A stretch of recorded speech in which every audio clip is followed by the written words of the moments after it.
E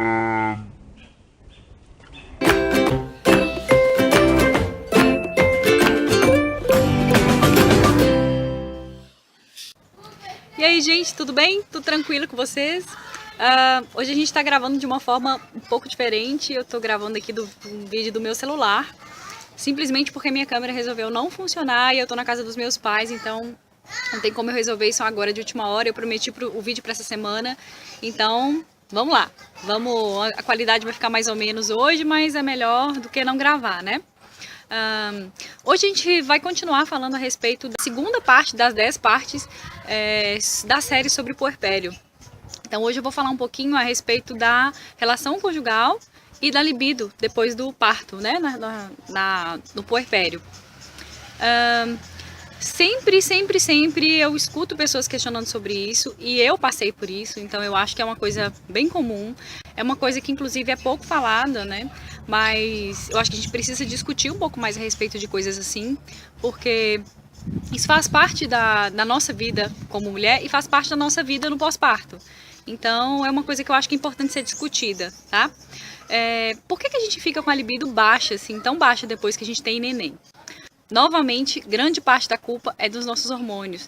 Então, depois que o neném nasce, depois que acontece a dequitação da placenta, uma série de hormônios passa a ser produzido, outros hormônios passam a não ser mais produzidos. Então, tem uma cascata de uma mistura de hormônios aí no nosso corpo e todos eles estão agindo de alguma forma. Então, por exemplo, a prolactina, quando ela começa a ser produzida, que é logo após a dequitação da placenta, o corpo já começa a se organizar para aumentar a produção de prolactina, que é o hormônio, né, que faz com que haja produção do leite.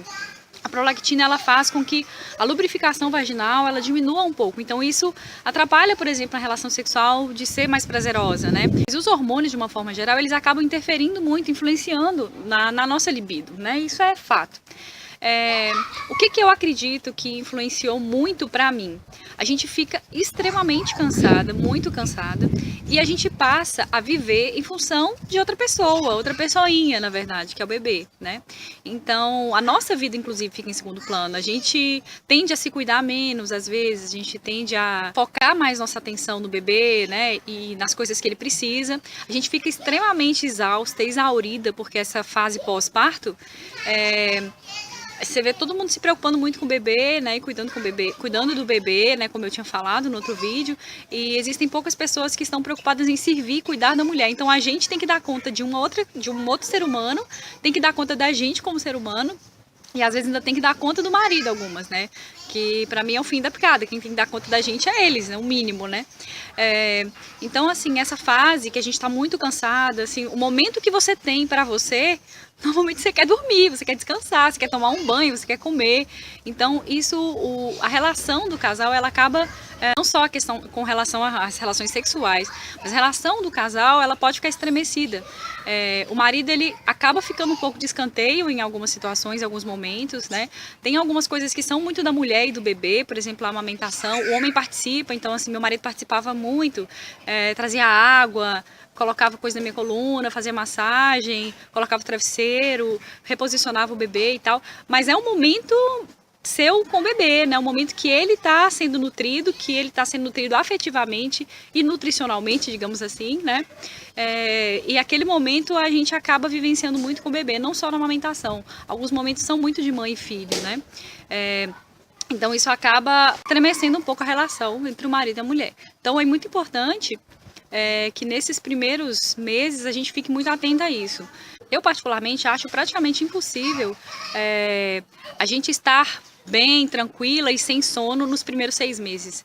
Isso, a gente cochila pelos cantos, a gente está muito cansado, então assim, a libido, vocês sabem disso, às vezes pra gente poder estar no clima, pra gente estar bem para poder se relacionar sexualmente com o marido, a gente tem que estar de bem com a gente mesmo, tem que estar de bem, às vezes com o corpo, nem sempre a gente tá naquele limbo, né, que não é o corpo de gravidez, mas também não é o nosso corpo antigo, então tudo isso acaba interferindo.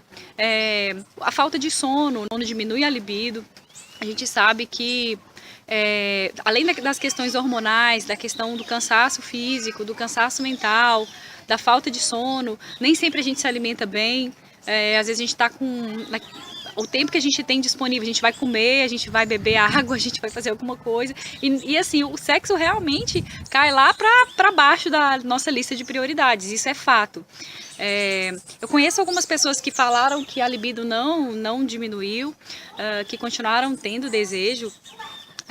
Continuaram tendo desejo sexual logo após o parto, mas assim, a própria natureza, se vocês forem estudar e ler um pouco a respeito disso, a maioria dos mamíferos, né, a maioria dos animais, eles se resguardam no período pós-parto. É como se fosse uma forma da natureza dizer assim, não, nessa fase aqui, você não pode procriar porque você está cuidando de uma outra cria, então você tem que estar disponível para ela, então não vai procriar agora, né? Uma das coisas que acontece, por exemplo, quando a gente está amamentando, a gente ficar temporariamente sem poder ter neném, né? A gente teoricamente, fica protegido enquanto está amamentando exclusivamente. Tem mulheres que ficam 6, 8 meses sem menstruar, né? Sem poder ter neném nesse início. Não é garantia, tá, gente? Não usem isso como método contraceptivo. Mas acontece nesse período de você não poder engravidar. É como se fosse a natureza dizendo, ó, nesse momento ela tem que estar focada no neném, vamos ficar direcionado para essa outra cria que está aqui, que precisa crescer, se desenvolver antes de pensar em outra, né? Então a natureza muito sábia acaba pensando em tudo pra gente, né? Conta pra mim como é que foi sua experiência no pós-parto, como que aconteceu com você, se teve queda da libido, como que você lidou com isso, né? Como que foi? Eu acho que uma coisa boa é a gente procurar integrar o marido em tudo que a gente for fazer junto com o neném, né? Colocar ele junto para participar, porque o marido ele não é um ajudante, né? Ele não é o marido ou o companheiro ou o pai da criança, né? Eles não são ajudantes, eles têm que ser participantes, eles são companheiros, eles estão ali porque eles fizeram junto com você, eles têm que ser parceiros em todos os sentidos, né? Então tem coisas que são exclusivamente nossas, como amamentar, sim, mas eles podem participar desse processo de alguma forma. Então sempre tentar incluir, sempre que for possível tentar incluir, porque eu acho que isso acaba fazendo com que a cumplicidade do casal aumente, né? E a relação entre vocês e a relação com o bebê também, né? Dos três, melhore ainda mais, tá bom? Espero que eu tenha ajudado vocês. Conta pra mim da sua experiência, tá? Depois, pode contar lá na fanpage, pode contar aqui pra mim nos comentários. Eu gosto de saber, gosto de ouvir, então vai ser legal pra eu poder saber, tá bom? Semana que vem a gente vai falar de outro tema, tá? Eu espero que eu esteja com a câmera melhor. Tudo de bom, gente. Até a próxima.